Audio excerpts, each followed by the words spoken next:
Mapagpalang araw po sa atin lahat. Catherine Bernardo may pagkukulang din sa relasyon nila ni Daniel Padilla. Kaya nauwi sa hiwalayan ayon kay Nanay Christy Fermin. Ayon kay Nanay Christy, dapat na mag-usap na si Catherine at Daniel para wala nang hidwaan ang mga fans nila. Pero para kasi nga hinahayaan na lang daw ni Daniel at ni Catherine na magbatuhan ng magkabilaan kaya hindi matapos-tapos ang hidwaan. At naawa na rin sila kaya Daniel kasi parang si Daniel yung may kasalanan ng lahat. Kaya nauwi sa hiwalayan ang mahigit isang dekadang relasyon nila ni Catherine.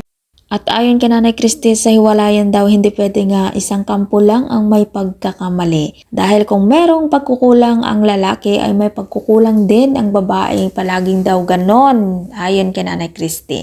At sa panig naman ni Catherine, sa palagay nila hindi daw ito nagkulang. Sa palagay nila ay sumobra. Dahil yung labis na sobra ay mali din siguro sa labis na pagmamahal at pagtitiwala ni Catherine kaya ito nasaktan ng labis kay Daniel. At sa panig naman ni Daniel, masyado daw itong mahigpit kay Catherine. Kaya dumating na sa punto na nasakal na si Catherine sa mga ginagawa niya. Kaya nakapagdesisyon na lang si Catherine na hiwalayan na lang si Daniel. Kaya natapos na lang ang kanilang relasyon na mahigit isang dekada at mukhang hindi na talaga magkakaayos ang Katniel. Lalo na ngayon balitang nanliligaw si Alden kay Catherine kaya dapat ayusin ni Catherine at sabihin kung ano yung dahilan ng wakas ng pagmamahala nila ni Daniel Padilla ayon kay Nanay Christy Fermin. Sa palagay mo, tama ba si Nanay Christy na dapat ba nga sabihin ni Catherine yung dahilan ng hiwalayan nila ni Daniel para matapos na ang